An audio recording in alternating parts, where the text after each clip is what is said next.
Hello and welcome to the last word on Spurs. We hope you're keeping very, very safe and well. We are back for a Saturday night special. I'm sure all of us don't want to do Saturday night specials like this. We really, really don't. If you're listening to the show for the first time, you can find us on iTunes. We're on Spotify. We're on Audio Boom. We're across a range of different audio platforms. We're, of course, on Twitter at Last Word on Spurs. We're on Facebook and Instagram too. I'm delighted to be joined by some of the Last Word on Spurs originals. Here they are. Here's the regulars, pouring themselves a glass or whatever they may find is appropriate for what's coming in the next hour and a half or so. Listen, tough day at the office. I know many will look up on the 3 p.m. kickoffs with Arsenal and feel that maybe we've got out of jail today, but we've got a lot to discuss in this show. Delighted to have back alongside me, although I know many at about 2:30, 2:45 weren't happy to see him back alongside me. It is the wonderful Lee McQueen. Lee, I hope you had a lovely international break, mate. Mate, honestly, I'm getting absolutely battered. I ain't done nothing. Lee McQueen gets battered everywhere he goes. I should have stayed in Florida, Rick. Look, lads, listeners, viewers, happy coming back. It feels like I've been away for ages, to be fair. So I was thoroughly looking forward to it. Met Ant earlier in the beautiful Beaver Town before the game. We had a couple of cheeky jars. Really looking forward to the game. No way on this planet we're going to lose that game today. No chance.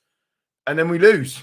I mean, I was going to say you couldn't make it up, but, that's just Tottenham, isn't it? I mean, absolutely horrendous display from start to finish. And the only reason why we can probably smile about it now, and everybody thinks the same, we've read it in the comments, is that Southampton done us a favour. I mean, that is literally the only reason.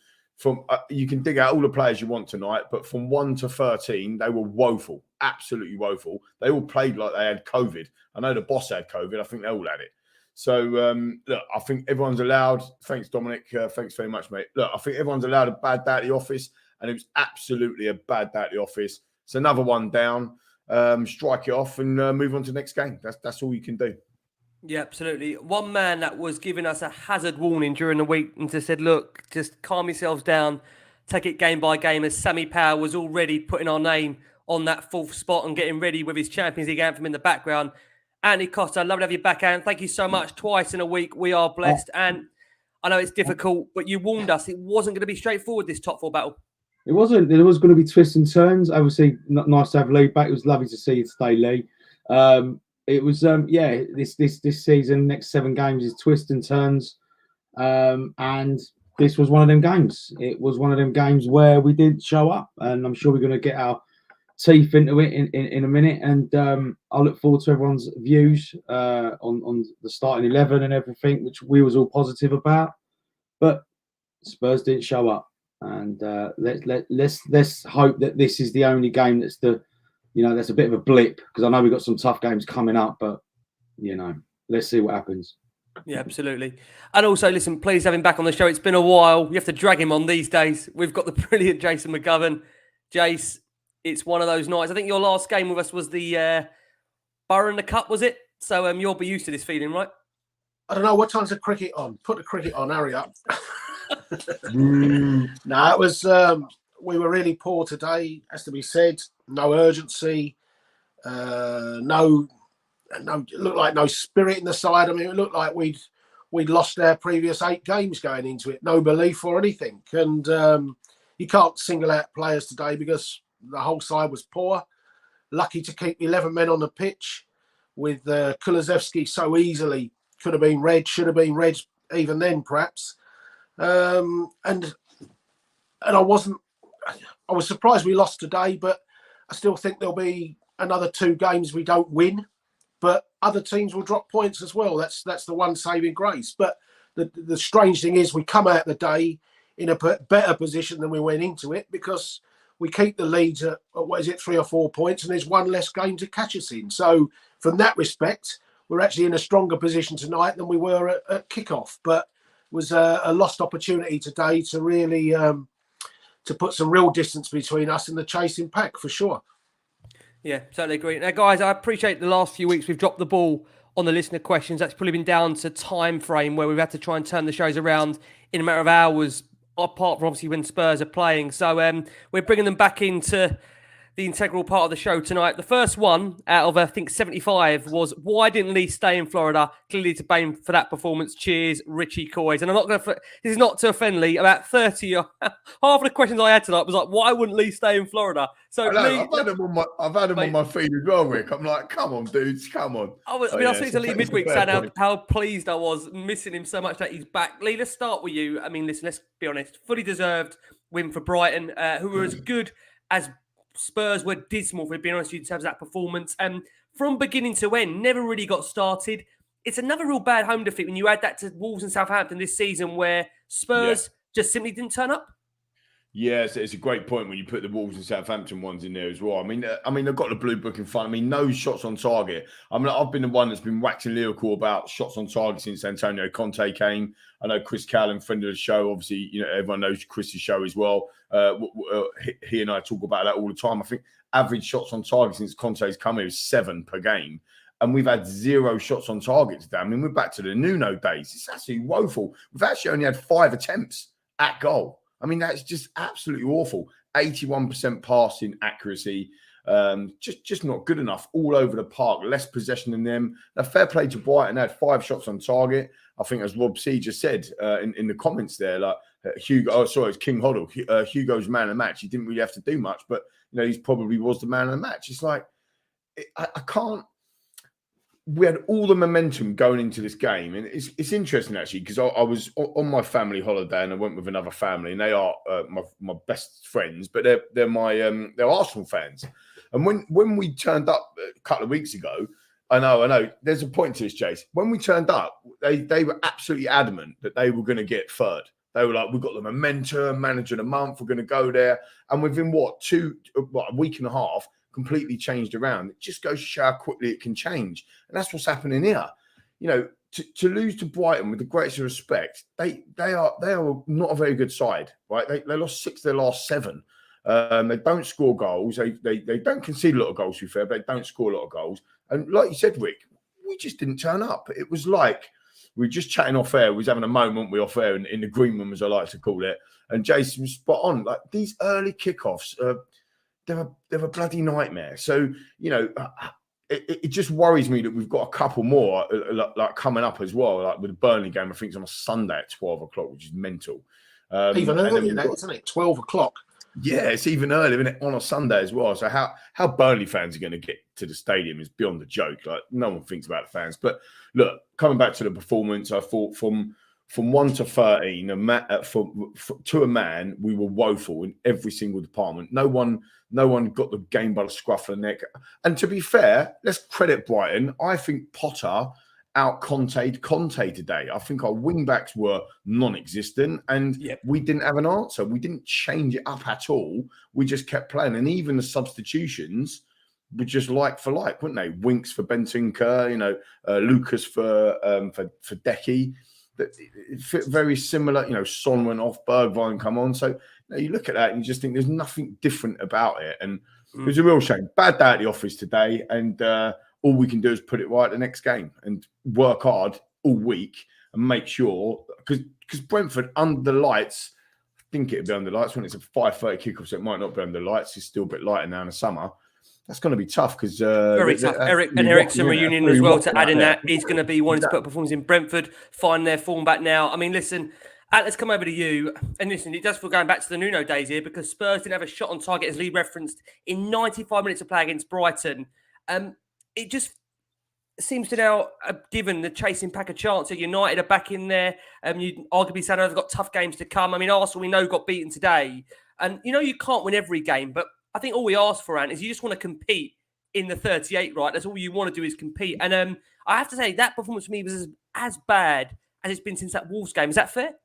100%, Rick. Spot on. I was very, very positive today. Lee would back me up. I was buzzing. I was excited because the run that we'd been on. And then the game started. And then first 5-10 minutes, I just knew it was going to be one of them games. Brighton just sucked the life out of us. And we couldn't get going. We didn't get going. And we deserved to not get going because we didn't start firing on all cylinders. So we played into their hands. Do you see what I'm saying? They sucked the life out of us. And it become it became a dross game. Listen, I can handle losing. We've lost at home over the years a lot of times, but go out losing with a bit of fight. If it's 1-0 and they score 2-1, all right, it's one of them games. But to not even have a shot on target, what's the point of turning up today? It was just a game that just had to fill a football calendar. It was a waste of time. And I hope Conte, he's to blame as well. Let's call it straight. He picked a consistent side, don't get me wrong, and the side that's been winning games, but he didn't change it up when it mattered. His in-game management today wasn't great. I do want to come on to that because I'm keen to get the thoughts on how we did manage that game tactically. Jason, let's bring you in. I mean, you mentioned it at the start when we were in the green room that these 12:30 kickoffs are a big problem. Maybe psychologically, I don't know why, because it gives Spurs the opportunity, as people hate that phrase, to put the pressure on. But for me, it's not just about losing to Brighton, because on their day, they're a really good side, as they showed against Arsenal last week. But it's the lack of urgency, desire, energy today. And I just think it's simply not good enough when you can't seem to manage the expectation of, when we have to win, as another opportunity gone today. Do you agree? Well, I don't think, number one, I don't think you can always say we waste the opportunity, because last week was an opportunity and we grabbed it with two hands when other teams learnt. So this whole Spursy narrative does drive me nuts, because you see plenty of inconsistency from all the other teams, and we're fourth because they've been more inconsistent than we have. So the Spursy narrative does drive me mad at times. And, Arsenal have the perfect opportunity to respond. They can't do it as well. Even Norwich goes to Man United and get a couple. But, the early kickoff, it's not an excuse, by the way. I don't use it as an excuse for the performance being flat. It's an early kickoff. But, when I could watch Newcastle v Manchester City, I can watch Chelsea play West Ham, I can watch Southampton play I don't know, Aston Villa, and it just seems those 12:30 kickoffs, whoever's playing, are just drifting type games, and there's no atmosphere in the crowds. Games just drift by with not a lot happening. It's as if no player wants to have his chicken and rice at 5:30 in the morning as a pre-match meal, and a lot of the games lack energy, regardless of who the teams are playing. So it doesn't help, and that's why I'm worried about that Burnley game being even 12 o'clock. But it was just, Brighton got the win they deserved. They stifled us. They shut off midfield. Harry was non-existent. There was no link up between that dynamic front three that we've had. The fact that Son and Kulusevski both go off tells you just how poor we were on the front foot. We never even had a sustained period of pressure, did we? Where you force a last-ditch tackle and a ball whizzes across goal and you win a couple of corners and there's an header that's just over. Even a little 5-minute spell where you can kind of lift and think, oh, something's going to happen. It was just really, really poor. And then we shoot ourselves in the foot. As Conte himself says, if you're not going to win it, you can't lose the game in the 90th minute at home. And a point today would have actually been, with what happened afterwards, would have actually been a decent point in a performance like that. So really, really disappointing, and we just have to get ourselves ready for next week. But some of the play today was dreadful. I think it's only fair. We've got so many listener questions. I'm just going to throw some of these in, or more listener statements, before we come and discuss, obviously, the game in a bit more detail and what came after Spurs' result. Sperano says complacency has always been a massive problem at our club. After a good result, we often play weaker teams and expect 3 points by just turning up. We need to earn the 3 points every match, fight for every ball, every second of the match. We just strolled around for the best part of it today and simply were not uninspired enough when we had the ball. J.I. Stiach said, how bad was it to send everybody on holiday last week? Kane going to America. It couldn't have looked any worse today. If you want top four, you have to work for it. And we celebrated a win vs Villa like we already achieved the top four. Jamie March says, for all our recent good form, one thing still well and truly is missing from our armoury is the ability to snatch or grind out a win when we are playing poorly. Sadly, this looks like it may cost us dearly come the end of the season. Fryer Spurs says, did the boys just get simply too comfortable today? Did we just buy into the hype? Didn't put in the hard miles and fell back into our old habits? Hopefully a strong wake-up call. Get back after the next game. There's lots of comments in there. I just think just for the balance of play, I mean, obviously following Spurs' result, we saw Arsenal fail to capitalise on that in that race for fourth, as Jan Benaric's first half goal won the game for them. For Arsenal, it's 3 defeats on the spin. Lee, what is going on in this top four battle at the moment? Do you know what? I mean, you know what I'm like. I do a lot of kind of research and numbers and all that sort of stuff. I quite like it. And the average points, so I've said this so many times, but the average points total over a 10-year period in the Premier League to get top four is 72 points. That's why I've been pretty calm with even dropping points, because I think it will be around that again. And then all of a sudden you see all these other teams that are dropping points and you think to yourself, actually, it might actually be only 65, 66 that gets you a top four finish all of a sudden. You go back last year and the year before, it was 68 and 66 respectively. So some low numbers, if you like, to get a top four position. Years gone by when Liverpool and Arsenal were challenging for it a few years ago, when we were like in the heavy heights of second and third. Tottenham, we didn't have to worry about fourth place.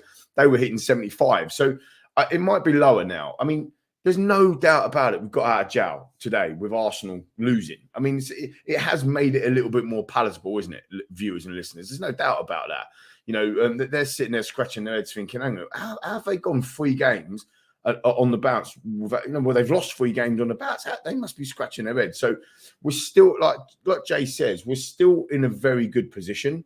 But hopefully it enables us now to kind of give us the little kick up the backside, maybe that we didn't know that we needed. But actually, because I think some of them listener statements that you just read out, Rick, I think they make a good point. You know, to have 2 days off after Villa, which is what Conte gave him, and that's fair enough. I'm not telling him how to manage. But then to let Kane go to America don't look good now, does it? To be fair, don't look great. And actually, the 2 days off, the early kickoff, the travelling around, whatever they're doing, all of them little bits come together. And that's probably why we didn't have a really good day today. Yeah. It wasn't just. And plus, he hasn't been there as well. We must also say, Lee, do you agree? And also the fact Conte, as we know, has had to take more of a watching brief this week. He's had COVID, so he's not been in and involved. I'm sure he's got wonderful coaching staff that have contributed to get Tottenham to the point they are now. Do you think, Lee, in any way, the fact Conte wasn't involved as much as he would have been in training, does that make a difference for you? Yeah, I think it has. But I also think that's a worry because, you know, if we've been drilled the Conte way since November. And if we can't handle, look, from a player's perspective, if we can't handle him not being at the training ground for 2 days, and then we put up a performance like that, then that is a bit of a worry. But like I say, if you put that in there, and the 2 days off, and the early kickoff, and the going to America, whatever, it's all them little bits that put up, 5 or 6%. It's fine. Like we've talked about this for years. It's fine margins at this level. Only needs 1 or 2% drop off, and you go and lose 1-0, and that's what happened. And let's come over to you. I mean, listen, Arsenal losing today probably makes this result, I would say, 0.1% more acceptable. And I don't want to ever accept Spurs losing, because for me, that's the most important thing here. You don't want to think about Arsenal too much. But it does keep that gap between them and obviously us for now. They've got United who are now breathing down our necks as well. They play each other next week.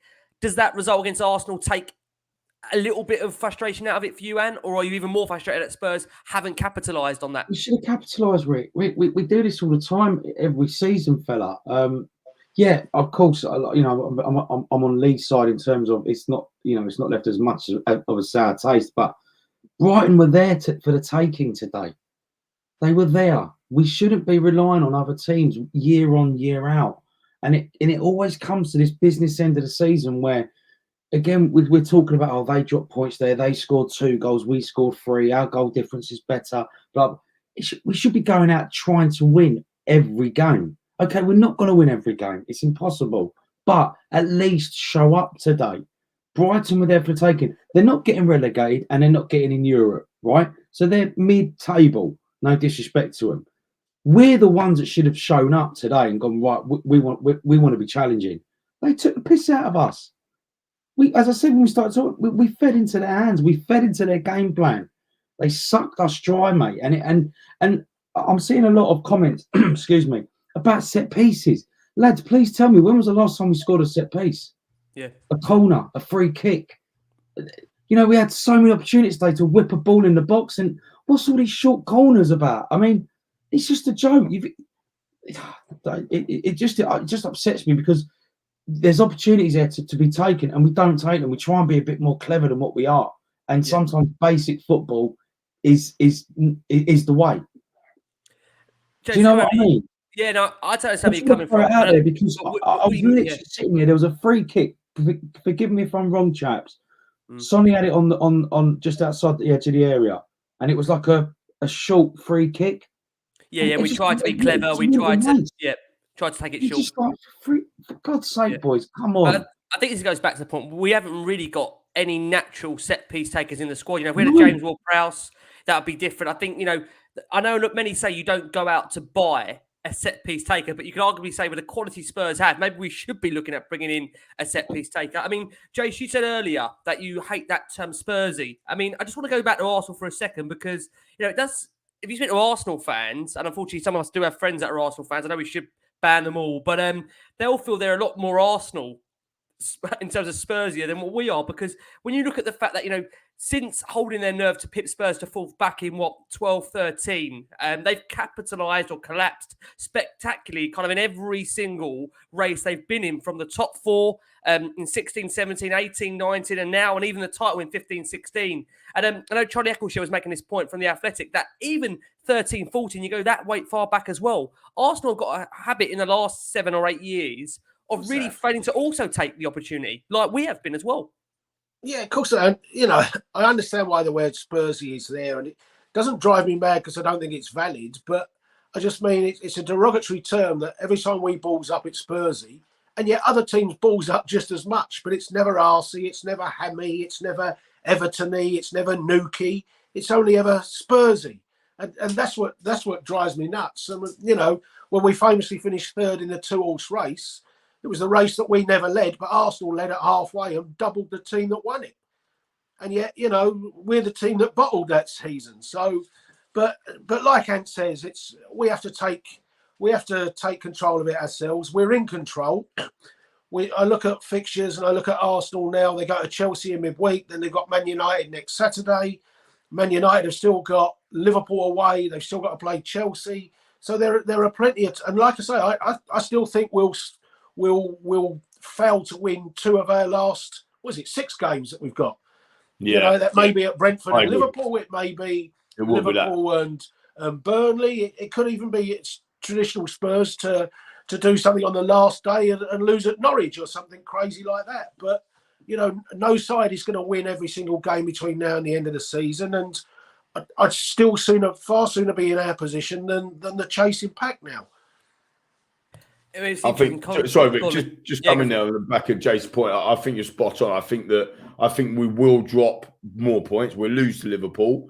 And I've had us down to draw with Brentford.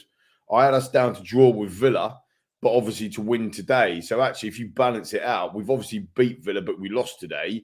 Actually, we're on better points total in what I've mapped out than what we would have if it would have been a draw at Villa and obviously a win today or whatever. So or it's only 1 point difference. Sorry. So and that's got us finishing fourthly in your accumulator, right? Based on that. Yeah, and the accumulator thing I put out on a group, didn't I? Before I ain't shared that publicly because that's just the thing. But you know, I think we will finish. But you were in Florida when you did it.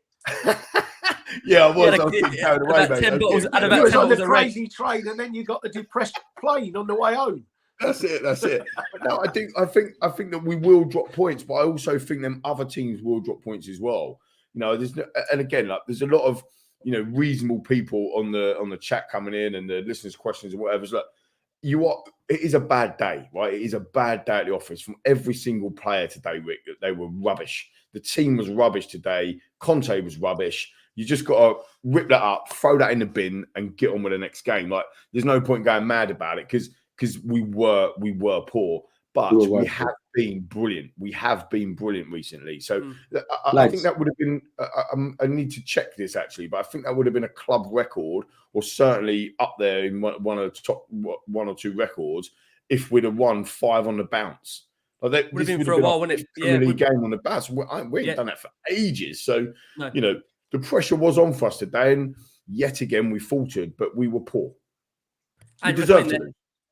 Yeah, I just want to put a little thing out to the lads here, even you, Rick, obviously.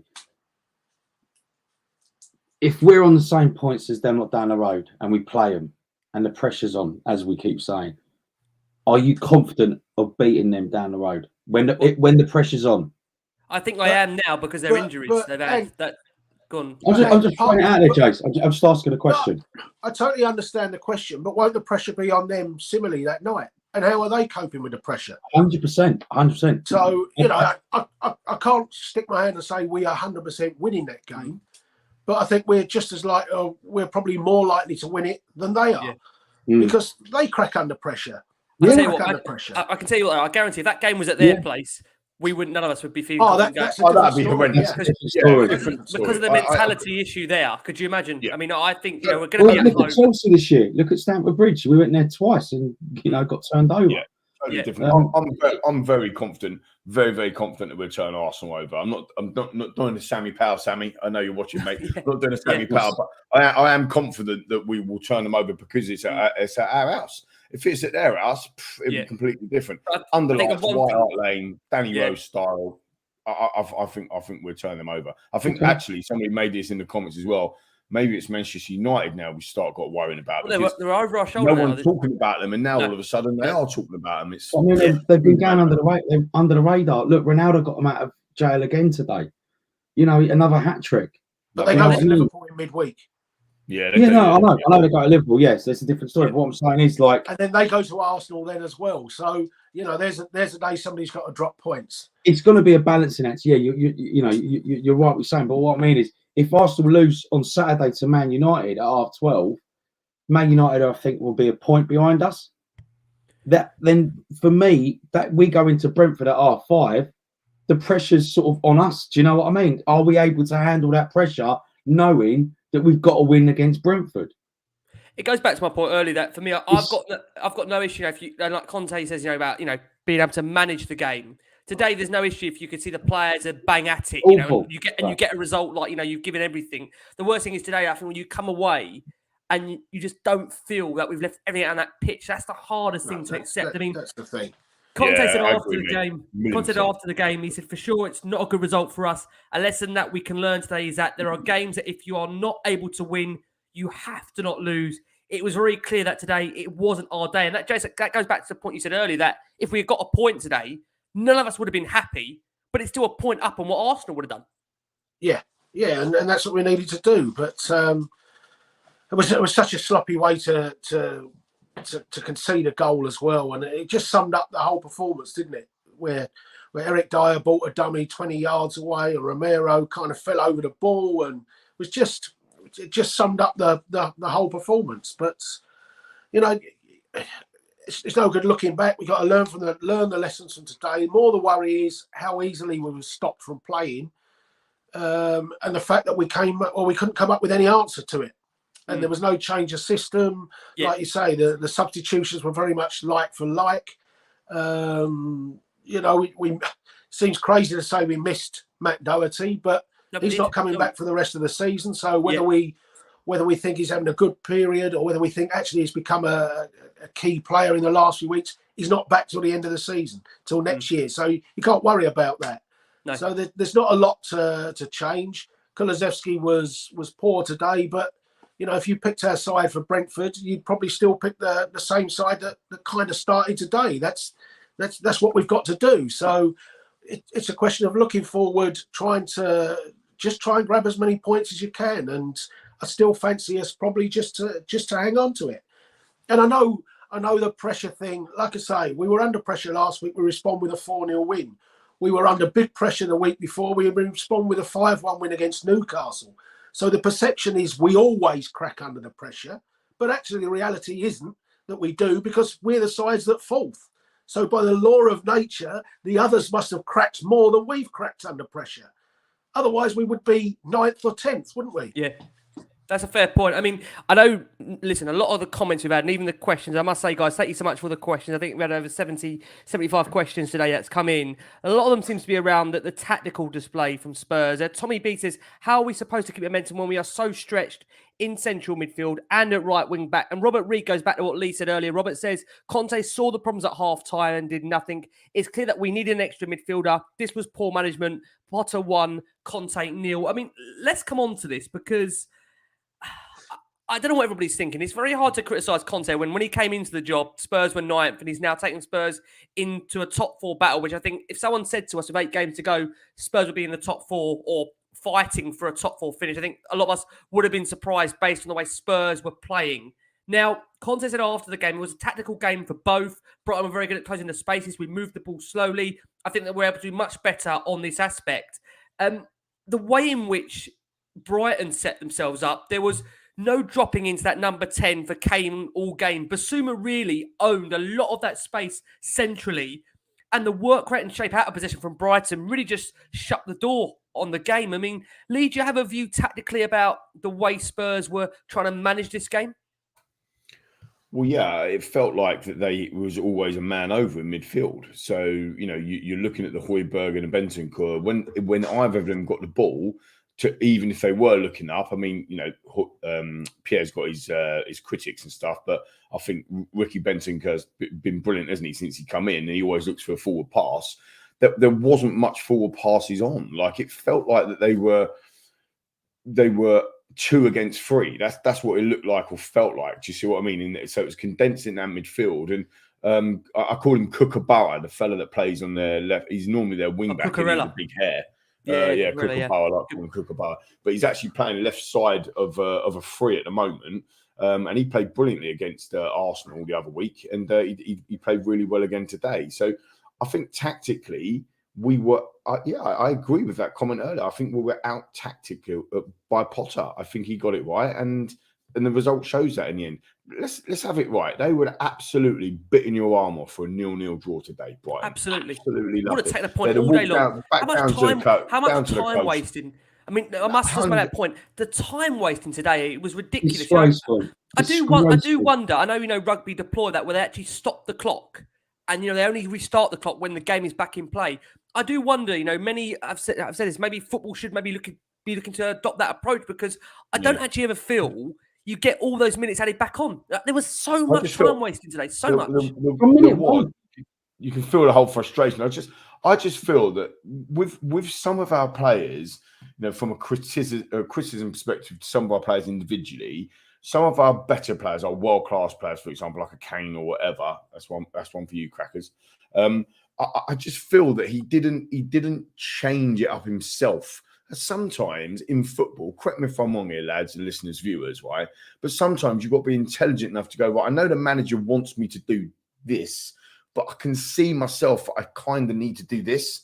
And there was none of that plan B on the field. It was just continue to do what we do. The substitutions were exactly the same. He didn't change to a back 4 like he's done in previous games to change it up. He didn't put an extra body in midfield to change that out a little bit. It was nothing changed. It was just basically exactly the same. And that's the point that you made, Jace, earlier about, you know, there was no, you know, near misses or, we've nearly had a goal, or something's going to happen. There was nothing to get any sort of momentum behind, because it was just basically, we're gonna peter this out to a 0-0 draw. But then, I mean, and I'll put my hands up. I say it all the time. Brighton don't score goals, and for them to score 2 against Arsenal and then a 1 against us away from home, that's appalling. Like, we shouldn't be letting them goals in. And but fair play to them. I think they got it right today.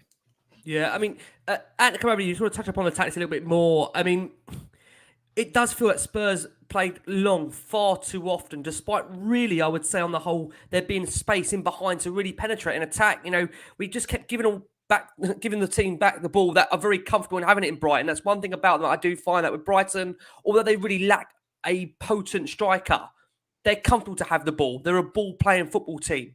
And therefore, really, they're not a side that are uncomfortable with the ball at their feet. So do you feel maybe we overcomplicated set pieces like you touched upon earlier? You know, you said yourself that, you know, we just seem to go short on a lot of these set pieces where we don't have that quality of a set piece taker to bring us that, you know, decent delivery in the box. No, we haven't, Rick. And the midfield today was just so open. They had so much time on the ball today. Basuma, the other lad that scored last week against Arsenal, I can't pronounce his name. Mpez? I will get his name. Get his name. Yeah, Rick. Yeah.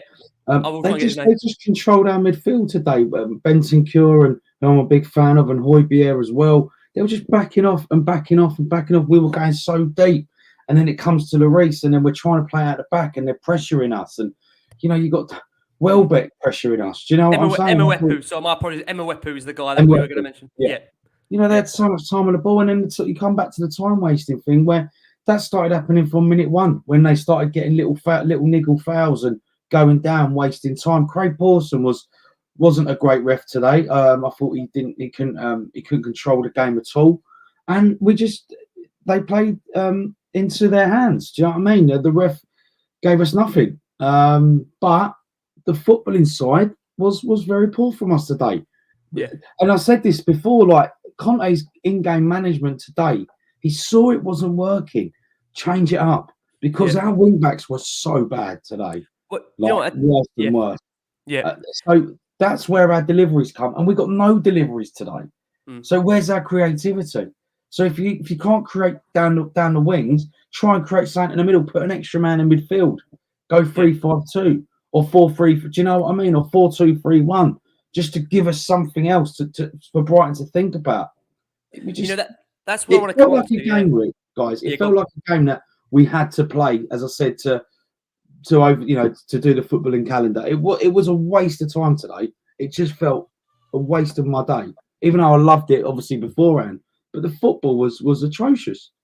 Jace, coming over to you. I mean, I just want to touch upon what Ant said there about the substitutions. A lot of that for many people will see that it's maybe on Antonio and his lack of a plan B. We're bringing on, I don't mean disrespectful here, but we're bringing on far less superior players to play in the same system that isn't really going to work, is it? You got Winks coming on for Bentancur. Many will probably agree here that Winks isn't good, to probably lace Bentancur's boots, if I'm being honest, in the most politest way.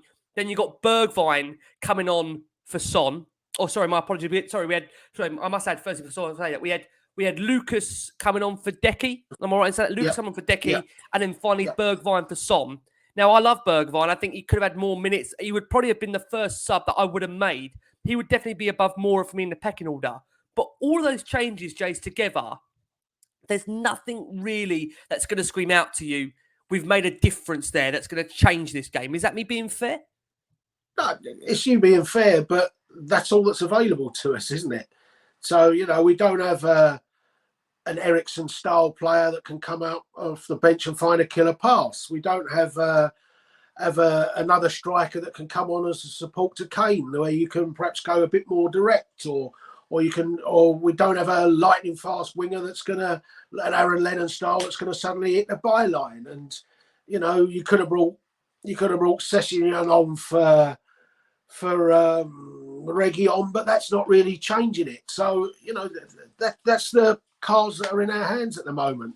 That's all you can do. I thought Lucas Moura came on and for 5 minutes looked busy, and I thought maybe that little injection of pace. There was once, isn't it, when he fizzed the ball across box that Reguilon didn't quite get onto, but which was the first time we'd actually got behind Brighton's defence. But then Lucas Moura became the Lucas Moura that we know is busy but still loses the ball a lot. So it's just, everything we try. Fairness to Brighton, they even the time wasting, we can complain about the time wasting, but they were able to time waste because they had control of the game. If we score the goals, if we score first and go and score a second goal, they're not wasting time. They didn't waste time in the cup tie. They didn't waste time when we won 2-0 at the Amex a few weeks ago. So, we allowed them to waste time in a way. We let them have control of the game. And by being so sloppy ourselves, by not really pressing them, by not putting any tempo into the game drifts along, doesn't it? And that enables you to waste time. And if you're putting pressure and forcing corners and things, when you look at, everyone would want to waste time against Liverpool, but it's not easy to waste time against Liverpool because they're so on you, under so much pressure, that you do everything in a rush. They scramble your brain and they force you to rush things. So it was up to us to come up with a plan. And in terms of time wasting, if we're 1-0 up with Arsenal with 10 minutes to go, are you complaining if Hugo Lloris takes 2 minutes to take a goal kick? Of course, absolutely not. No, you're right. We're not complaining if Becker's rolling around the floor. And we're not complaining if Sonny's rolling around the floor about time wasting, are we? We'll be applauding. No, you're right. So it's one of those helpless. Let's not blame time wasting for it. It's our own fault that we allowed them to No, waste yeah. that time. It shouldn't have got to that. But what I'm saying is, Exactly. it's like everything they did, they went down, and it just But it's stopped all- momentum. And I thought, like what you're saying, it was like, what waste of time, because nothing's going to change. So Conte ain't changing it. So they're going to just play into our hands, as I keep saying. There'll be Brighton's fans watching this going, what excellent time management. Yeah, Craft. Yeah, for sure. Did a job on us. They did a job on Just us. on the substitutions or the personnel, essentially, before you start going down the route of transfers, Vic, I know you're clucking. I'm not doing that, don't worry. There's only a few weeks left in there before we start getting involved. But seriously though, jokes aside, Cricket's on. I'm going. That's where I'm a bit disappointed with that tactical, that management change, because we have the personnel, even on the pitch, to make a subtle change in a formation or to put an extra man in midfield, even if it's for 15 minutes, 10, 15 minutes, just to change it up a bit. Why don't Decky go on the left and Son on the right? They didn't change it. Like, just a subtle change. They could have swapped. Didn't see any of that today. Son was, again, correct me if I'm wrong, but Son was just literally isolated out on the left-hand side.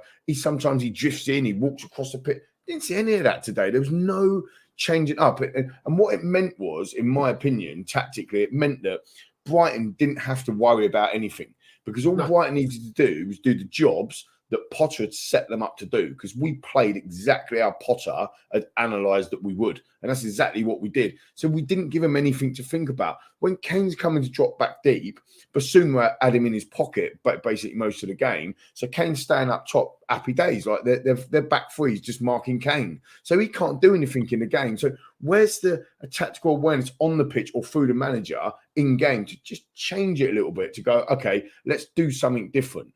But we didn't. And that's one of the reasons, not the reason, but one of the reasons why we lost the football match. I just wonder, Jace, coming over to you, and I know you probably make this point as well, that, I mean, does that serve a reminder, really, for Conte, that when he looks at that bench, there's it's next to nothing there that's going to really change the game? You know, am I fair to say that? Yeah, of course. We more or less agree with that a few minutes ago, didn't we? That is the case, but it's no good moaning about it now, because we got another, 6 or 7 games, and that is all we've got. So, you know, he's not going to be able to change it, is he? Can't just pluck a player out the air or make a free signing from somewhere. So we just have to get on with it and not moan about it and just find a way. But, you know, we were. I mean, even last week we got away with one in a strange way, because if we'd have played that first half at Anfield like that, then we wouldn't go in 1-0 up at Anfield. I mean, we would have been ripped aside. So, you know, we're all positive in the group. We all think we can still finish 4th. But there are still signs, you know, we saw it at Burnley, we saw it at Middlesbrough. When teams stop us and that basic system doesn't work, we struggle. We struggle. How can we change it? Now, we don't have the personnel to change it. So Lee's right. You've got to try and do 1 or 2 subtle things within the game. Maybe drop to a flat back 4 at some stage, put an extra one in midfield. As you say, maybe just get Son and Decky to change sides or anything. Or bring Bergwijn on a bit earlier. Anything to try. But we kind of stick with that formula, and I think we'll get 4th, because when we're really good, we are very good. But when we're poor, my God, are we poor? Yeah. And we've got to find a way to be better on those poor days. And today's a great day to try and grind out one of those 1-0 wins, isn't it? Where you forget about it at the end of the season, but you look at it and you think, Jesus, that was a valuable 3 points. And we just have to improve. And do you know what, Jason? Sorry, Rick. Thanks, mate. Just on that as well. There's 2 things on that, because you just made another brilliant point. Like, I remember being at the stadium, and it was the 93rd minute. We still had Christian Eriksen. It was under Pochettino. We were playing a side called Old Brighton, and it was 0-0, and we won 1-0 with a Christian Eriksen got out of jail free card scenario. Like 1-0 was a few seasons ago, maybe 2018. Somebody will correct me. But the point being is that it's not a new thing. But back then we had somebody to get us out of that jail, or somebody to have that. Just coming back to the personnel change, though, you know, we say, look, we haven't got it. We went 1-0 down against Newcastle at home, and we were maybe fortunate. I thought it was a very good goal. Ben Davies, 8 out of 10 that day, Rick. You know what I mean? 1-1 just before half time. But we blew them away in the second half. Bergwijn comes on, he scores. We've got people making assists. So we have got the ability, even on the bench as it stands there. I know Paddy just said we haven't got it on the bench, but we have. Because Lucas can come on. I think he got 2 assists that game. I might be wrong. Bergwijn comes on. He scores a goal. So we have got options that can hurt people. Today just wasn't our day. And nothing. We could have put on Mo Salah and freaking Mbappe today, and it wouldn't have made no difference. It was one of them days where you just go, move on. We were rubbish. Yeah. Adrian makes a point here, lads, right? No shots from distance either. No. When was the last time, chaps? I can't remember a 20-yard screamer or a 30-yard. I think Kane made one right at the beginning, didn't he? Right at the start it was of the game. A really poor shot. What, the 1 minute, I think he had a shot. That was it. I think that's the only shot we had. I'm saying over a course of a season. All right. Oh, yeah. Do you know what I mean? We haven't got them types of players like an Eriksen where 89th minute he'll see the top corner and go bosh and then it's in. Do you know what I mean? And you think we need them types of players now. I'm not going to talk about transfers and stuff, obviously, because I don't want to. But Saturday night, of course, we can't be doing Saturday that. Night. But what I'm saying is, they're the types of players that they have to try and get next season. Absolutely. What we will do is we will go for our first break of the show for our listeners on audio. Taking into this break, you're going to hear from our despondent Antony Costa and also an Eric Dyer giving us a warning that we can't be having too many more performances like that if Spurs want to secure Champions League football for this season. Just want to say massive thank you. Saturday night, there's nearly 500 of you plus watching us live. Spurs have lost 1-0 in the 89th minute, if you didn't already realise. I hope you're not watching this without knowing the result, because if you have found that out, I'm really sorry to do that to you. So, not a good spoiler either. So thank you so much for your support. You would know this if you've been watching Last Word on Spurs throughout the season, but we are absolutely delighted to be sponsored by NordVPN. If ever Spurs needed a defence like Nord, it would have been today. They're, of course, a secure, fast, and easy-to-use VPN. We've been saying they're the Harry Kane of VPNs, but my God, defensively, they could have earned a bit more device protection in Romero and Dyer together today. They've got over 5,200 servers across the UK, 59 countries as well. You've got a great opportunity to save on the likes of YouTube Premium with this kind of product if you change your location settings. I find it's very good to use when you're going through the airport. You just want to stay away from all those dodgy viruses, internet connections, you know where you want to be. We've got a very special code that we're leaving you with, our Last Word on Spurs here, where you can get yourself a huge discount plus 1 month free. So if you go to www.nordvpn.com/Last Word on Spurs, use that code LWOS, and they've also got a threat protection package at the moment, which gives you the opportunity also to get a 30-day money-back guarantee. So there you go, NordVPN. We keep on protecting you wherever we can. Unfortunately, Spurs cannot. Right. Rick, you did not take one breath then, fella. I've got to respect you for that. Well, word. I didn't do a week without it in the rehearsals. That's where I'm struggling. So I'm coming down with Monday morning. I should have been doing that with him, to be honest here. When I read these things, terrified looking at Ant thinking, what have I got to come? And then you could be a great horse racing commentator, Rick. Would be saving me so much pain from Spurs. Would have saved me so much pain. Listen, let's look at the team lineup, lads. And let's actually come to you on this one. Reguilon starting for Tottenham in place of the injured Matt Doherty. And to be fair, I think up until today, you can maybe just see why Doherty was such a big, big loss for Tottenham. Thank you so much, Simon. That team read Lloris, Romero, Dyer, Davis, Emerson, Bentancur, Højbjerg, Reguilon, Kulusevski, Kane and Son, with a bench of Galini, Roden, Sanchez, Lavina. Lovely to see the academy players on there. White as well. Sessegnon, Winks, Bergwijn, Lucas. I mean, Ant, you've said it before that when we saw the team, we were confident, right? Oh, spot on. I mean, Maka will back me up. You know, I was with him and John and Crackers and Frank, and I went, same team, boys. Let's go. It's positive. It's consistency. That's what we want. And then it just was.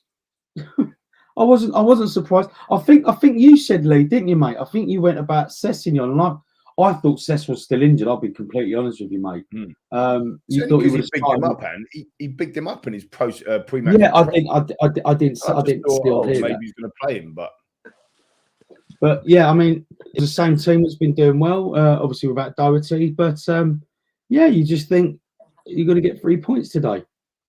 There's not much I can add to that, really. Yeah. That's fair. I mean, listen, I think we all said we saw the team. I think, again, 9 times out of 10 we would agree with that. Jace, just want to get your thoughts on there. Why are you asking me Simon's question about Joe Root's captaincy?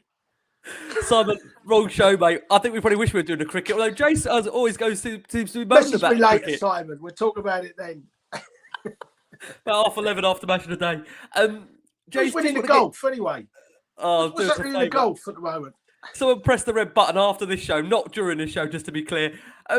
Jason, just want to get your thoughts on the Kulusevski incident. I'll be honest, at the time, for me, I thought he was going to go. I thought he was going to walk. I mean, I thought the referee was very, very... What's the right word? How can I put this? I honestly think the referee allowed him to get away with that to some degree because the intent was there, wasn't it, from Kulusevski? You can't say that wasn't the intent to harm the player. And we know that these days, if you're going to raise your arm in any way, you're always vulnerable and likely to be sent off. Was you surprised he was still on the pitch, Chase? Absolutely. Whether you make contact or not, if you go and throw an elbow and he threw his elbow, let's be honest, it's not a handoff because he'd already done that and he threw one. So we got a little bit lucky with Cucurella not making much of it because most players would be rolling around the floor. Reguilon would be rolling around the floor. Højbjerg would be rolling around the floor. Every club would have it, and it would have gone to VAR, and he would have gone. And the problem with that is not just would it have ruined today, it would have been a 3-game ban as well. So that could have been a serious thing. And it was strange to do it so early in the game because I could have understood it if it was 70 minutes in, but it was still quite early in the game. But I think Cucurella got his revenge on him with the challenge down the back of his heel moments or a few minutes after that. But no, he was a very lucky boy not to go, and I don't think we could have had any complaints at any point because, as you say, it's intent. It doesn't have to hit him. It's the intent to do it and aggressive intent or violent intent, and that was. So no, we definitely got away with one. And I know, obviously, on the half-time panel, I know, Jermaine Gina said he should have seen red. Glenn Murray thought it was an unbelievable decision that he was still on the pitch. I thought with the Mwepu one, just on that, I thought the incident with Ben Davies, he didn't once look at Ben Davies, and I thought Ben Davies was a little bit low, and I'm not so sure that would have been enough to send him off. But then, the one straight after that, when I think he caught Højbjerg, he could have gone as well.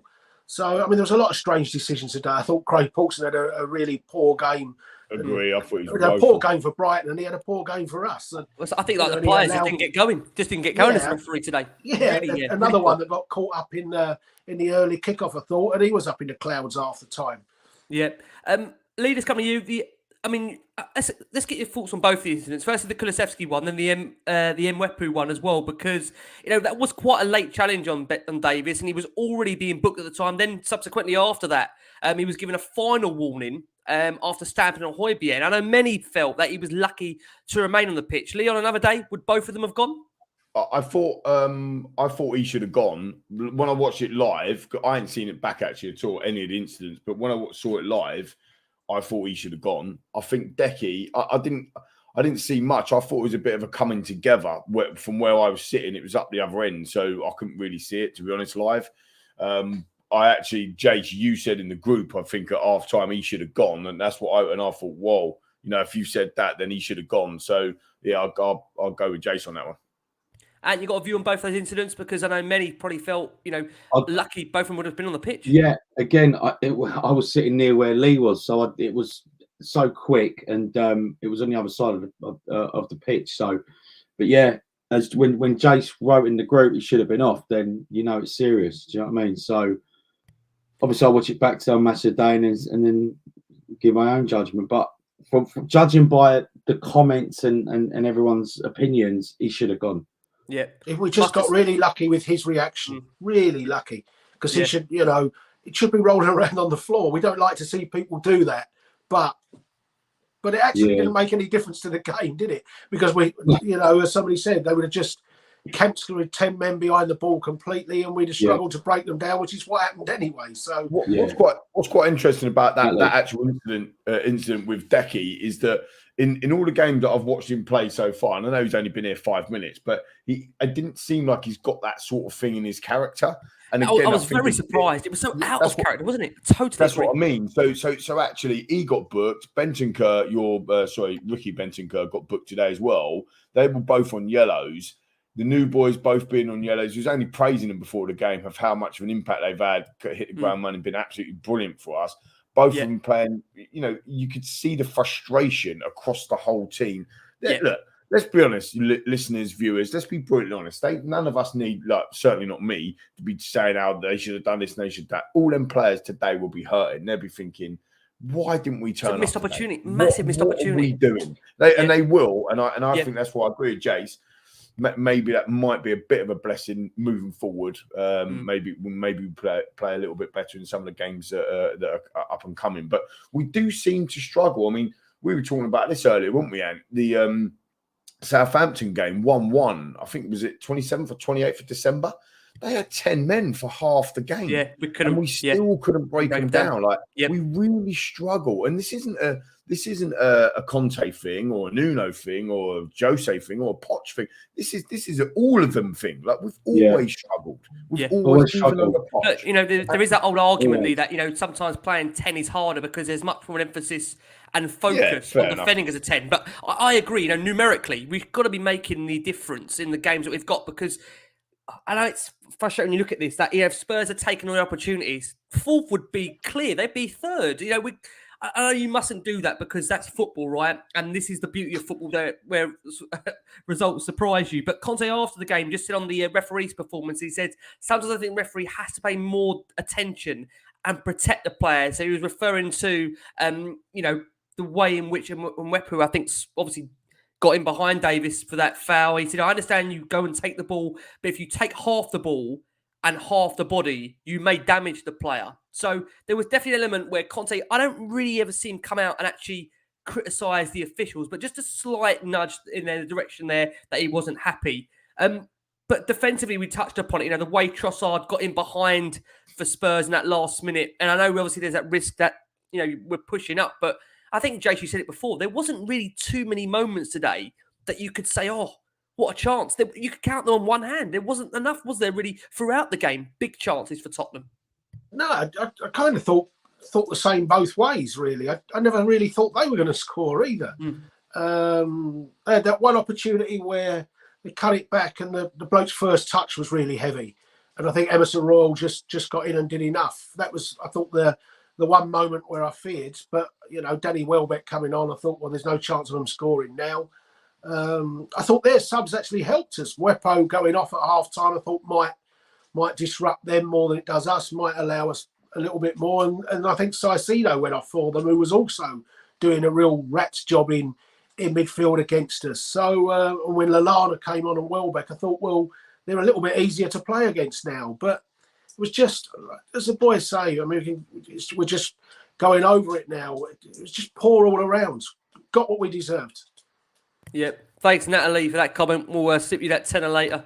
Trust me, these Saturday nights are not what they made out to be, but we've got wonderful guests that give you. And I say, can you imagine Juve fans today watching that game would be like us watching on Ndombele in midweek, wouldn't it? Oh, man. They're thinking, there you go, look, Kulusevski taken off, Bentancur taken off, sluggish Tottenham. It was just like us watching Tongi in midweek. Oh, I'll tell you, I want to touch upon, you say sluggish. I just want to touch upon the defence for a moment. I mean, Lee, let's start with you. Romero, he made a real couple of important interceptions today. I want to make that clear. But for the goal, he just seemed to get himself in a bit of a mess, if I'm being honest with you. Romero has been so far this season quite calm, quite collective. We know he's got that moment of rashness in him. But, the last few games, as he's been having to manage himself on that yellow card, he's really, I thought, looked really composed. But in that moment where you want calmness in the box, Dyer as well, they just seem to go to pieces, Lee. Well, it's interesting because I've been very vocal. I think all of us have, to be fair, but I've been very vocal about that back three. I think it's been absolutely brilliant. And I know we generally do concede. We don't keep a lot of clean sheets. I know we did against Villa, but we conceded against Newcastle, conceded 3 against Manchester United, whatever. But I do like it. I like the balance that is there. Romero being able to push up, left-sided Ben Davis, obviously Dyer being a bit of a rock, to be honest, in that suits him sitting in there. But yeah, today, again, like everything else, that they, like the rest of the team, they just didn't have a good game. There were some dodgy moments. And I don't know, I just think on a different day, that they wouldn't have scored. He wouldn't have gone with a dummy with Dyer. I mean, it was just a poor. But it's really difficult. 'Cause I can't really analyze it anymore. Like, it was just a poor But performance. it was everyone, wasn't it? Ball, wasn't it? Literally From was. everyone. One Every single to player. 13, and the subs. Yeah. What a purpose. You know what I mean? Like 1 to 11. How many subs did he make? He made 3, didn't he? So 1 to 14. I think the only person that probably came out of anything was Hugo, and that's because, well, He didn't have anything to do. He didn't have to do anything, did he? Like Jay said, Yeah. I was absolutely bemiffed when they scored, because I did not see that coming. I did not think they would score a goal. Even though they had more possession than us and we were sloppy and we were playing poor, I still did not think that they would score. I didn't think it. And then they scored. I was like, man, this is like I was going to swear, so I won't swear, but it was a bit of like a head, you know the word, a head beat, I can't get my head around it. So shite out the office, man. And I want to come over to you, Eric Dyer, as well. Today, there was a couple of moments where just seemed to be a bit slow to reacting. And then for the goal as well, being far too easily turned by Trossard. Is it just an off day, Ant, defensively? Because we've been saying, we've been saying how good that back three has looked. Listen, I was despondent with you on the phone earlier after that defeat. We both spoke straight after full time. We said that just the game itself, the way we set up, we looked so lethargic. Is that a one-off, Ant, defensively? That back three has to be, because Conte's got to work with them now this week straight away. They've got to be in Easter Monday, or I don't know, or good the morning or Tuesday, I don't know, and kicking on straight away, because it's FA Cup runs now. Do you know what I mean? We look at it as an FA Cup run. As Lee said today, he goes, this is why we call them fifth round ties. We can't be calling them cup final, right? Fifth round ties against, Marine or something. So I wish they were Marine. Might have a chance. Yeah, exactly. But I think Conte now has to, if it's not going right, he has to change his system, his tactics, just little tweaks, as Lee and Jason said, just to give us something different, just to make the other team think. But coming back to your question, so I digress there. The defence, bad day at the office. It's one of them games. Yeah, I know it's consistently bad every week. No. I mean, that's fair. I mean, that is fair. That's being honest. I mean, Jace, do you have a view still on that back three? Do you see it as a one-off today? I mean, listen, we got to be honest, for the goal. Romero, Dyer both caught. I mean, even obviously Davis took a whack to his face early on, but he also offered very little going forward today. Is it just an off day for you? An off day for them in some ways, but they got ripped to pieces at Villa last week. Let's be honest, we got away with it last week. We could have easily conceded 4, and it's only a few weeks before that we let in 3 at Man United, where we were saying, he lost the ball in the air and Dyer didn't close this one down quickly. So it's like Tottenham. It's 3 or 4 good games, and then they throw one in there where something goes wrong, and then we get back on the horse. We go another few. Get over the next few fences, and then up comes Beecher's Brook. We fall over again. So we can't get that. The top. Let's be fair about it. Liverpool and Man City can do it because they can do these types of runs over 20, 25 games, can't they? And we can put 4 or 5 together, but then we hit the level where we can't get the 6th one, and the clubs behind us can't do it for more than 3 or 4 games. So when we play well, they look good. When we're not at our best, we can look poor, and it's as simple as that. Yeah. Let's discuss, guys. I mean, the deficiencies at Wingback. Rick, I must stress, though, lads. I must stress. My only worry, if I'm going to nitpick as much as it was a bad performance, is our Wingbacks. That's what. About to come on to that. Start us off, Ad. Start us off that today, because I mean, again, I've not seen Royale get better. Chance after chance. Reguilon's been here a year and a half now. I've not seen him progress.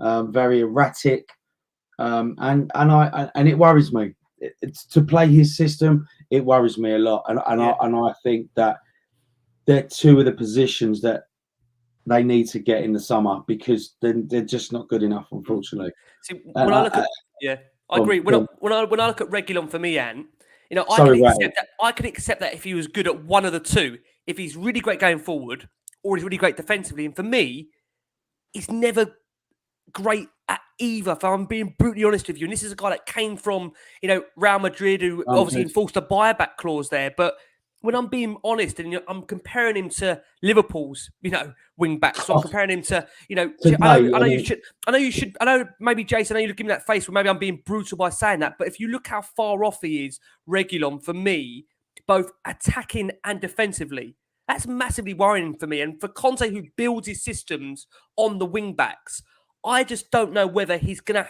be able to get those players coaching wise not good enough, up Rick. to the level. I'm not sure he can. I mean, they're not good enough.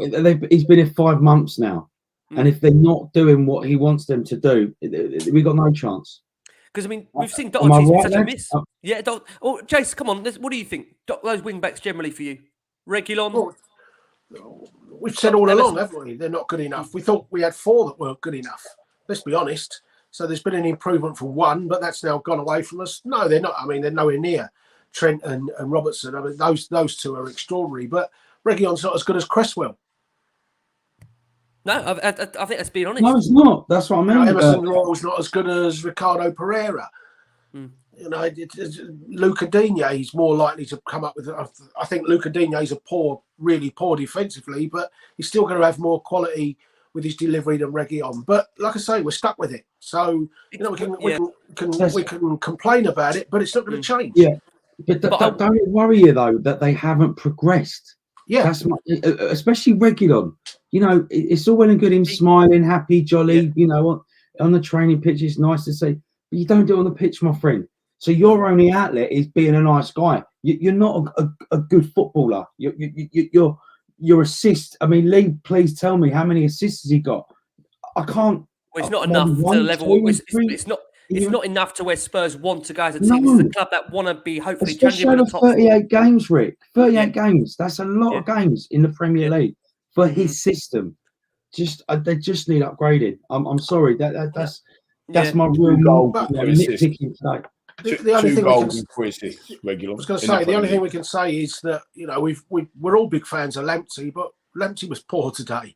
I don't remember Lamptey knocking one ball in or ever looking like he was going to do anything. So we could easily go out and spend 50-60 million quid on Lamptey, but he didn't exactly. You didn't leave here and think that's the answer, did you today? Yeah. Did you watch Jed Spence yesterday, lads? Not in the Forest.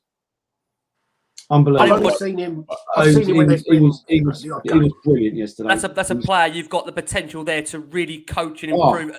Lee, let me come over to you on this. Today with Emerson, it feels like the same problems are just there, aren't they? They're apparent that, attacking wise, opposition players are not too worried about letting him have the ball because they know that the end product simply just isn't good enough. And then you've got Reguilon on the other side that, again, defensively and attacking wise, just simply isn't enough. Am I being fair there, Lee? Yeah, I think so, mate. I think, when 25 appearances for Reguilon in a Spurs shirt in the Premier League this year, 2 goals and 3 assists. Emerson Royal, 25 appearances as well. Weird. 1 goal and 1 assist. So, from an attacking perspective, I think somebody said it earlier in the comments, both these boys, though, are fullbacks. They're not wing backs. Then you look at what Doherty's just come into form, and what he was playing as a wing back in a sense of like being back at Wolves, and he's started to come up with some of the goods. And I think by trade, Sessegnon is better suited to a wing back than a full back. So I think the original question was, do you think that we need to upgrade them? For sure. Do you think they can improve under coaching, Lee? Can they improve under coaching for you with Conte? I think. Look, I was pretty vocal about Emerson. Well, I think it was 10 games in and everyone was killing the bloke. And I just said, look, he's just come back from COVID, leave him alone, like whatever. But over that period of time, he has, that was 10 games in. He's now 15 games later, 25 appearances now.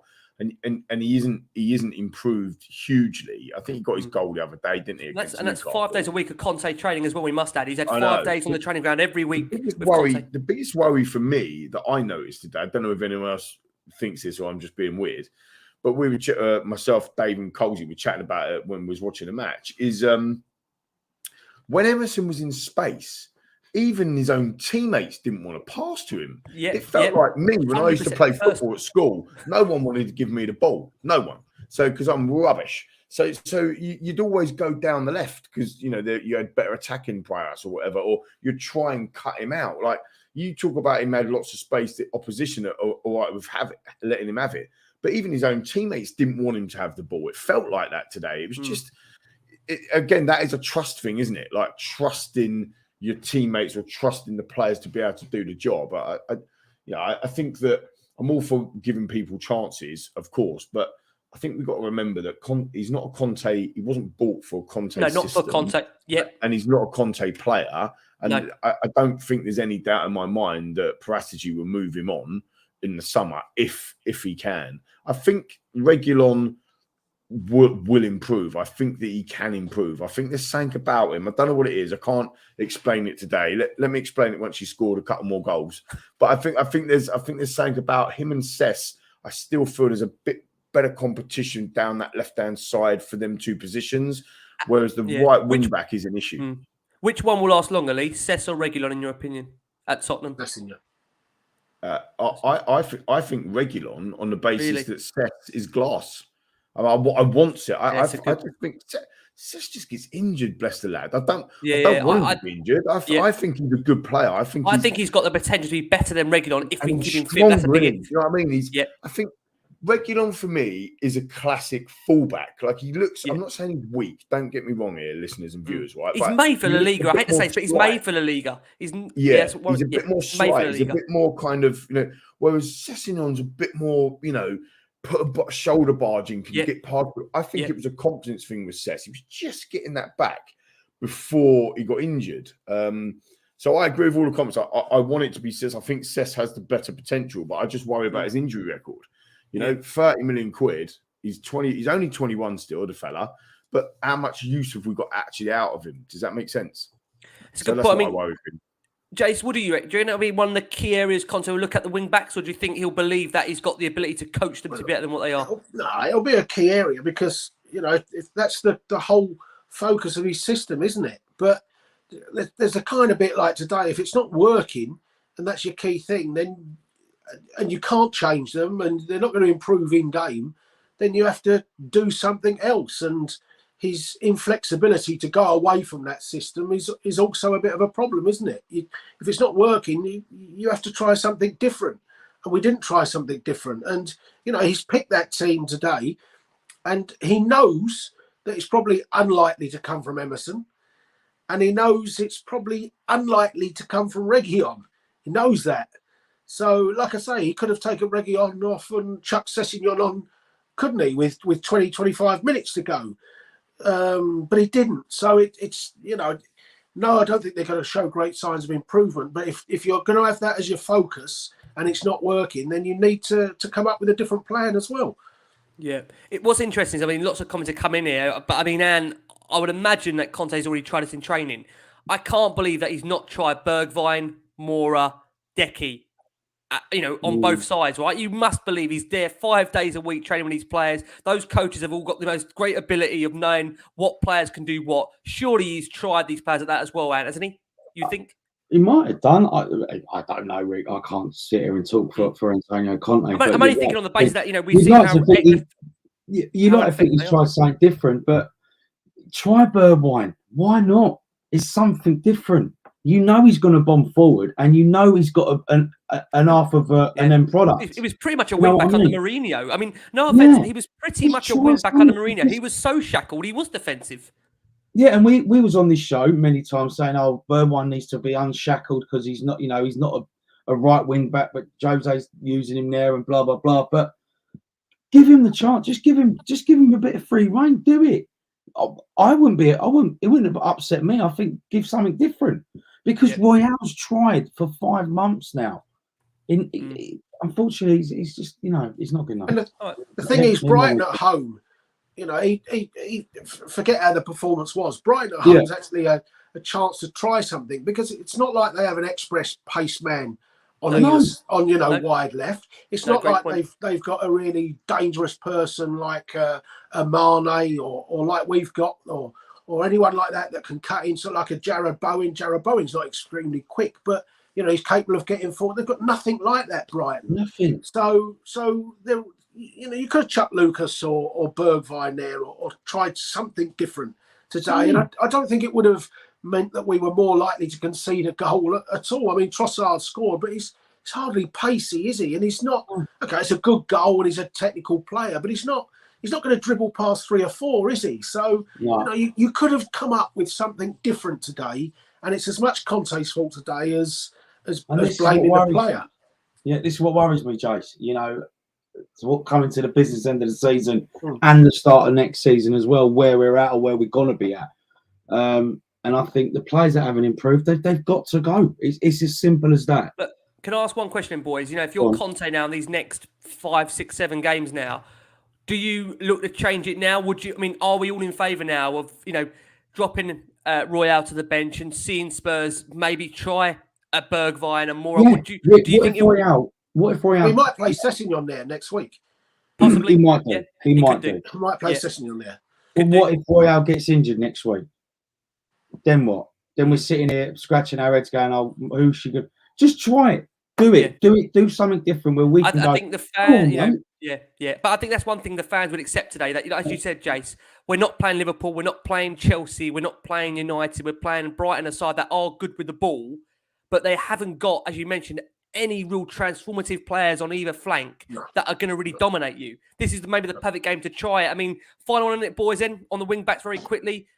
Jace, you reckon he'll go with Cess maybe next week, potentially if he's fit? It wouldn't surprise me if Sessegnon starts at right wing next week, yeah. What do you reckon, Anne? Will we see Emerson there or we'll see someone else? I think Cess, again, if he's fully fit, but I'd like to see Bergwijn. All right, Lee, final on that on the wing-backs. What do you reckon we'll do next week? I think he plays... who's a fixture? Who we got? Brentford. I think he plays the same team. I think you think Emerson will be there? I think he turns around to that team and says, go and sort yourselves out. You were a mess. You was a mess today. Go and sort it out. That's what I think. Let's discuss I would play Cess, by the way. I would play Cess, like they said, on the right. Yeah. You have Regulon and Cess on the pitch. That's what I'd do. He seemed to like Cess, hasn't he? Since obviously he's been here. Let's discuss. He don't mind inverted wing backs, does he? No, because we've seen it on the left. Do you know what I mean? So you don't mind having inverted. Yeah. Let's discuss the midfield, guys. I don't know if you agree that I feel like when Bentancur got that yellow card, list it with you, Lee. I feel like he was hamstrung himself, wasn't he? Bentancur, when he got that yellow, it almost felt like the wind been taken out of his sails, and he had to really watch himself throughout the games. I feel he was massively cautious about trying to avoid the red card. Do you think that massively affected his overall performance, Lee? I think it had an effect. Yeah, I do. I actually I agree with you. I think when he got that card. And his mate from Juve obviously had already got a card as well. And both of the new boys were on yellows. And it was just another little in the game today that makes you kind of go, now he's got to step off a little bit. He can't go into to go and win the balls or take more. He had to take less risks than maybe what he would normally do. It did affect it, I think. It made a real poor performance, just that little bit because of that yellow card for sure. I agree with Jace. I thought Craig Pawson had an absolute stinker of a game for both teams. I'm not moaning at the ref for Tottenham, but it was both teams. He had a poor game. I thought Pawson did. Jace, just want to touch upon the fact. Listen, Winks came on for Bentancur, and we can't not pick up on the fact we saw Winks after the game like a tweet that suggested or put out there the fact that when Spurs lose a game, he's on the pitch, he'll get blamed. I just wonder now, Winks obviously must feel himself that he's coming towards the end of his Spurs career. I just wonder whether he generally believes himself that he can come on and change that game with 20 minutes to go. Because it feels almost, even when we're in that stadium with fans, that sub is made. There was any genuine belief that when that substitution was made, it was going to change the impact of that game. And that's saying something because really Bentancur had a quiet game in itself. No, I don't think any of us expected him to change it. But as I said, I can't remember what time he came on. Was it 72 minutes or something like that? 72 minutes. Can't ignore the fact that for 72 minutes we hadn't had a shot at goal. So I understand why somebody puts the tweet out like that. We looked lifeless before he came on. We didn't improve afterwards. We looked lifeless before Mora came on. We didn't really improve afterwards. So, to say we lost the game because Winks is on the pitch, I think that's a little bit harsh today. Because we were just poor there were so many poor performances. Not being funny, I'm not sure even if you'd have brought Messi on, he could have changed the game the way we were. It takes more than one player. You just have to accept it. I mean, what movement was there for the front three? The movement was poor. You know, everyone talking about Kane being jet lagged. Did the ankle thing where the goalkeeper landed on top of him. You know, he struggled a little bit from that. Maybe that hampered him a little bit. But you know, the movement wasn't exactly great, was it? In front of the players, and that makes you start to go sideways. And you know, there's a lot more wrong with the performance today than just Winks. But you know, we know he's not good enough, and it'd be another one. We'd be stunned if he's still there next season. When the teacher's away, like the teacher steps outside the classroom, and all the little boys and girls start getting naughty and start flying paper airplanes around. Conte has COVID. He's not in the office for a couple of days, and all of a sudden they slack off training or whatever it is. I mean, that's how it feels. The performance felt like that. It was very lethargic. Go and have a look at Hugo's post-match interview, and he's not words to that effect. He ain't talking about anything like that, but he's basically saying how disappointing it is that we've put in a performance like that after all the hard work we've done. We've now put in a performance like that. He feels the same as all of us feel watching and listening to us this evening.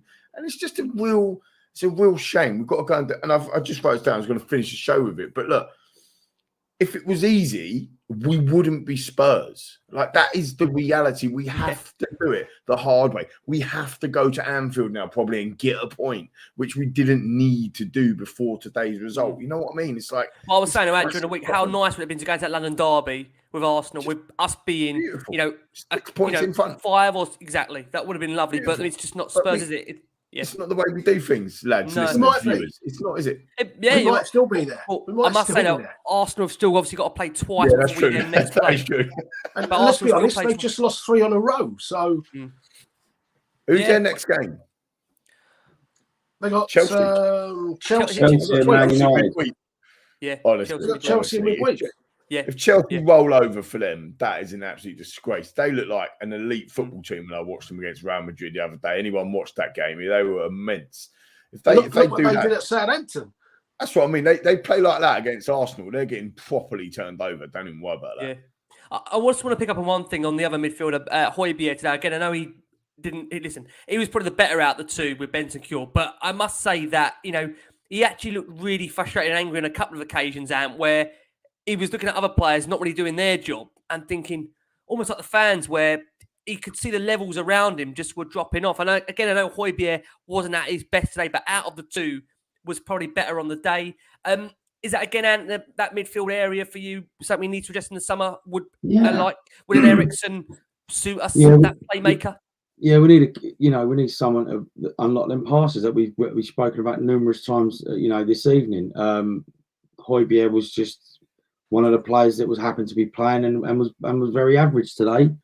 Yes, he was better out of the two, but still not great enough yet. Do you know what I mean? So again, it's so frustrating. I think the minute Bentancur got booked, he sort of played in himself because again he was probably scared to get booked again and get sent off. So it was a bad day at the office, lads. That's the bottom line.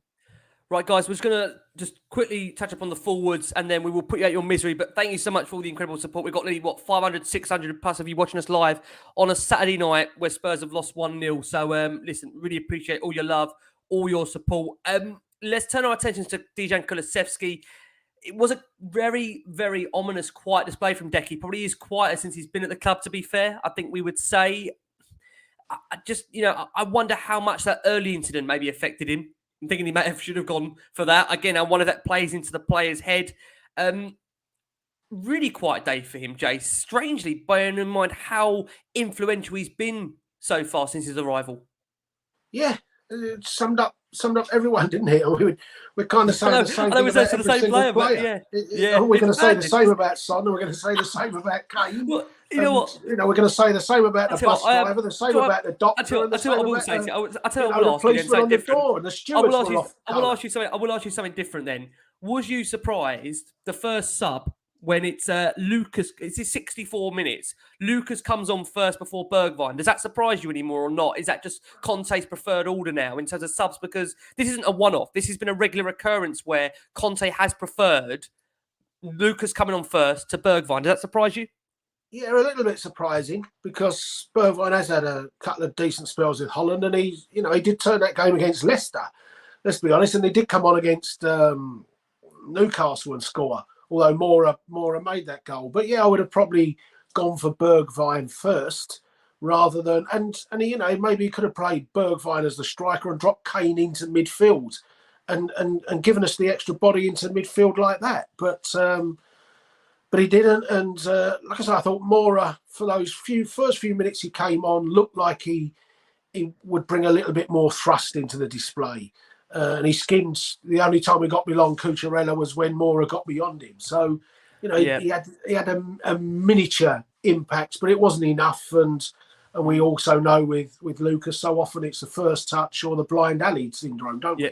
Yeah. I love Lucas. Don't get me wrong, as a player, but I mean, my God, Lee, I don't mean to be rude. He is so frustrating, Lucas Moura.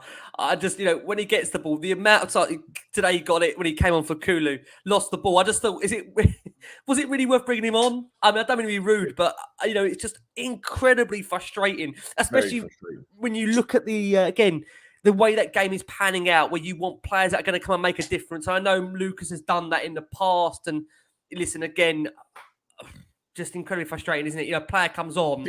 How many times did Lucas lose the ball today when he came on? Oh. If you look at Decky, how he plays and where he plays, and the goals, the assists that he's got, of course, coming in to score goals, he's got to come inside.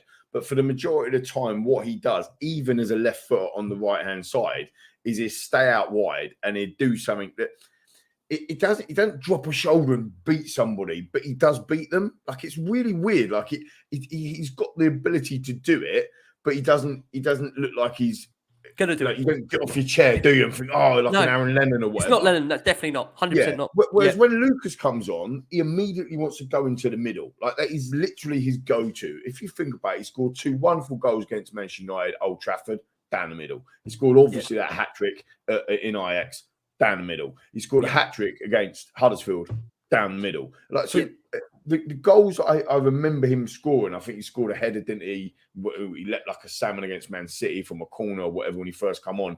But again, that was in the middle because it was in the corner. So he doesn't sit on the touchline or provide width.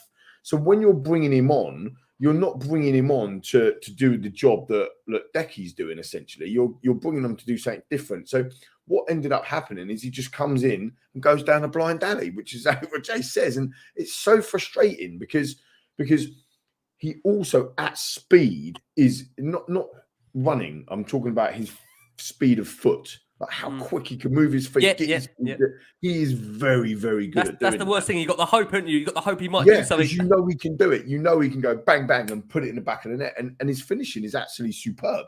So it is highly frustrating when he comes on and you think, look, just do what you're going to be good at doing. And if that's what that is, then do that. And he didn't do any of that. Didn't do anything. And if you look at it from playing the devil's advocate, we lacked pace in the performance, and Lucas Moura brings pace, and we lacked energy in the performance. And the one thing he usually brings on is a bit of energy. So it didn't work, but I suppose I can understand why Conte thought. Oh yeah, no, I understand why it was you. Yeah, I must say, I understand just why it was you. We can all make the substitutions, but then the player's still got to then perform, hasn't he, and carry out the changes. Yeah, and that's one thing, though. I understand why it was brought on, Jace, but just the sheer frustration then when he comes on. Yeah. Oh, I don't know. Son again. Son. Listen, I know many people were having a go at me last week for not thinking Son's world class. Listen, when I say this, I love Son. I want him to be at the football club, but I know world class players can't turn up every single game. I get that, but these are the games where people always say to me, about the whole world class thing. These are games where you need your players to show up. We don't say FA Cup finals in here because they're 5th round FA Cup ties with Tottenham. We can't use the word cup finals, but today's an opportunity where you want your players to step up. And Son did really struggle. Bergwijn, I look at him, man, on the bench, and Bergwijn to me looks like a player that knows now he's almost resigned to just that role. He knows he's a bench player now. And I think that, again, when he comes on and he has that chance in the last minute, subconsciously he knows that he's not the favoured first choice player. Does that play into his head there at all, do you think, with Bergwijn? Yeah, it might do, Rick. But again, when you're in a position like that, you've got to take your chances. I don't think him thinking to himself, I'm not top dog here. Obviously, I'm never going to play ahead of Kane. Does he believe though, Ant? Do you reckon Bergwijn believes now because of Kulusevski and Kane, the Son, that trio's partnership? Does he genuinely believe Bergwijn in himself now that will get his way into this Spurs team? Because I don't think he does. No. He's not going to go ahead of Kulusevski, Kane, and Son because Kulusevski was a player that Conte brought. Bergwijn is a player that came in the Mourinho era, so he's still, for me, it just feels like Bergwijn's still proving himself. And as I said to you a couple of shows ago, I've got a soft spot for Bergwijn. Yeah, I think he can do something. I think he's got something about him, and I think he does deserve a bit of a chance. If the game's not going our way, take off Kulusevski or take off Son. Don't be afraid to take off these good players if they're not playing well. And us fans have to back the manager in terms of having his decisions. So I think to have a squad like that, you need players that are going to be upset that they're not playing week in, week out. But unfortunately, that's the nature of the beast. That's football. Do you think, though, Lee, the question I asked to Ant there, do you think Bergwijn has to genuinely believe as a player that he can force his way into breaking up that trio's partnership to mentally still feel that he's got a career at Spurs? Because the thing is now, any players that we bring in, they've got to believe that they've got a pathway to the first team. That's the same as looking at an alternative striker in the summer. They've got to look at Harry Kane and think, I'm either going to work alongside him or I can challenge Kane in a different way. And the problem is, if Bergwijn is not subconsciously thinking like that, then being on the bench, is he going to make a difference between now and the end of the season for you, Lee, if he subconsciously already knows that he's not really in the first team plans? Yeah, maybe. I mean, look, 21 appearances this year in the Premier League, scored 3 goals, got an assist. 29 appearances for Lucas, he's scored 2 goals and got 5 assists. So, they're as backup, if you like, as bench players coming off from the bench, then returns aren't that bad. They were a lot worse, obviously, right at the beginning when they weren't being used before. All the heavy lifting is done by Kane and Son. And to go back to your point on Son, and I defend him every time, valiantly defend him every time. Yeah, of course. That's what I will do. The bloke, I actually think as a world-class individual, you do have to show up every week. Personally, I think that's probably what defines you as world-class. So maybe he's under that bracket. But what I would say is that he has shown up every time this bloke shows up. He's allowed to have an off day. Where's his mates backing him up? Do you know what I mean? If I've got a bad shoulder today, lads, there's 4 of us, right, on here. Boys, can you do the heavy lifting for me today? Because I need, can you help me out, my team? Where are they? Where are they helping him out? And if it's going to be Bergwijn, then play him longer than bloody 5 minutes. That's on Conte, not on Son or on Stevie. What can Stevie do in 5 minutes, lads? But that's what I think. I think mentally he knows that, Lee, doesn't he? He knows that he's now just a bench player. But again, look, maybe I'm taking this to an extreme thing, but you look at the way we set up and you look at the fact that Kane is an amazing passer of the ball and he didn't get even on it today. So why don't you bring on Steven Bergwijn and put him up top as your front man? Because that's what he's thinking. Change the formation. And then just pull Kane back, like what Ant said earlier, and go to a 4-2-3-1, and then say, right, Kane, you're actually playing as a number 10, and you're going to have a forward in front of you in terms of Bergwijn.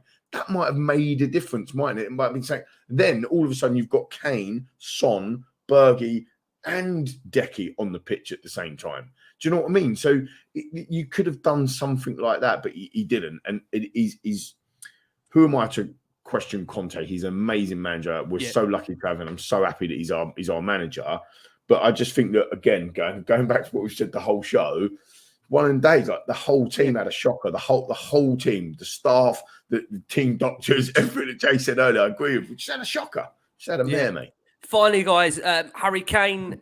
Listen, I think Kane really struggled today. He had a shocker, mate. To get into the game. And the problem is, I know we said this at the start of the show, if you decide to allow your star striker to travel round to the US, right, 5 days before a game to watch golf, no offence, Jace, please accept my apology. Sorry, it's cricket, isn't it? My golf, cricket, I can't even work out what it is. Probably be a polo knowing you next. But you need to show up when we need you. Do you agree, Jace, on that? He's got to show up today, hasn't he? We've given them 5 days off. Because I feel like this team, when Kane performs well... He did have 5 days off, did he? Well, what I mean is by 5 days off. What I mean is, when I say 5 days, is wrong what I'm saying. He had a couple of days off. He's gone over there. He's come back. Must reference that. Wasn't 5 days off. You were sensationalising that, Rick. Maybe a little bit. I'm not angry now. I've given him another 3 days off. You're sending the fellow off for a couple of weeks. But with Kane, it does feel that, Jace, you know, if Kane plays well, the team plays well. When Kane doesn't play well, we don't play well. You sound like Paul Merson now. I'm not that bad. I'm not that bad. Like I said earlier, I'm not so sure the golf made much difference. I think maybe the clattering of his ankle might have made a bigger difference to it. But and Brighton themselves denied him that space. So you know, I think they all had a lot more to do with it than going to golf. And I tell you what, don't get me wrong. Yeah, and I tell you, if I'd have been Harry Kane and the Masters had been Friday, I'd have gone and watched the golf as well. I mean, you have to go to Augusta at least once in your life, mate. And no, listen, he had a clear week. He had a clear week. You get on a first class jet, you sleep on balls. It's, you know, I've got there's no enough time going. to prepare for a game. I've got no problem in it going. Looks bad, yes. Yeah. It looks bad when that goes that way because you lose the game. But you know. Jesus Christ, it's entitled to go and watch a game of golf after the season, after the way he's dragged us along since Christmas. And sometimes you need to freshen the mind up a little bit, and you know, the result of the next game always defines whether you got it right or wrong. But you know, I don't have a problem with what he did, and you know, we don't know what some of the other players did, didn't we? Kane's always going to obviously be the public because he went to golf, but we have no idea if Lucas Moura didn't have 2 days on a beach in Saint-Tropez or something, do you? Because it's Kane, it's highlighted. He just struggled, didn't he, today to get into the game? Kane finally struggled to get into no space. They closed him down. He had no room to move. As the lad said, he couldn't play his game, and they done a number on him. Yep, it's just one of them things. He's been superb recently. But of course, absolutely. But as you said, when he ain't performing, no one performs, and that worries. That's a worry. You know, Lee, finally on this with Kane, do you back him to be back to that superb nature that he showed over the last couple of months? Because we've got, obviously now, as we know, these was it 7 FA Cup ties remaining? FA Cup fifth round? 7 marine games. 7 marine ties. What do you think? It's actually 6. We've only got 6 games left. 6 then.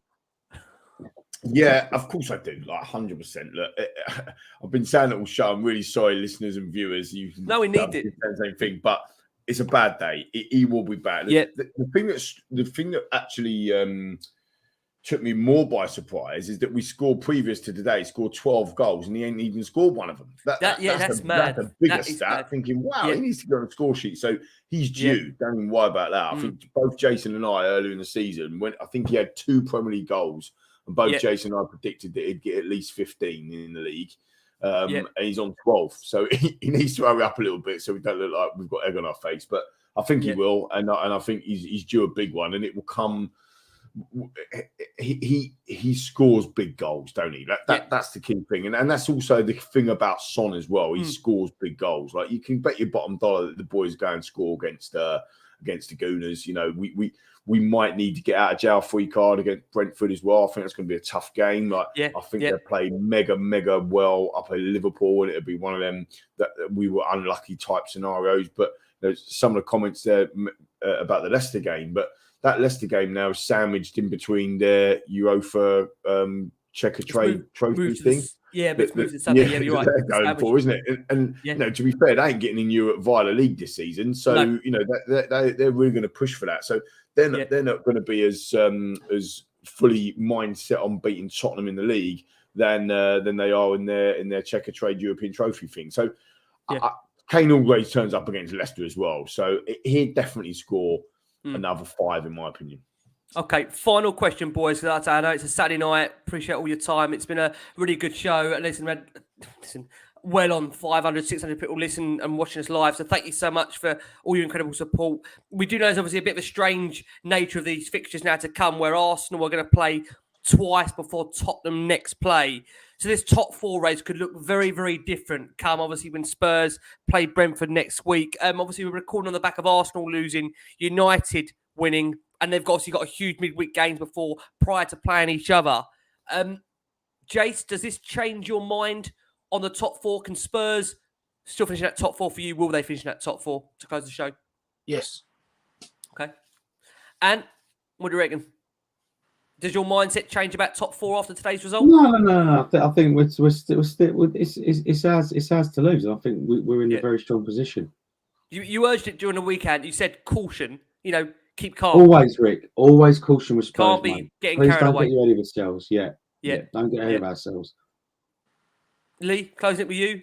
You got a rallying finish for us, mate, on your return? I've got a bit of a running finish, but before we do close it, I want to ask you, Rick, before I give mine, do you think that we're finishing top 4, Rick? 6 games left. I think due to the nature of the teams around us and how inconsistent they are, I back Conte to work out this next week for Spurs.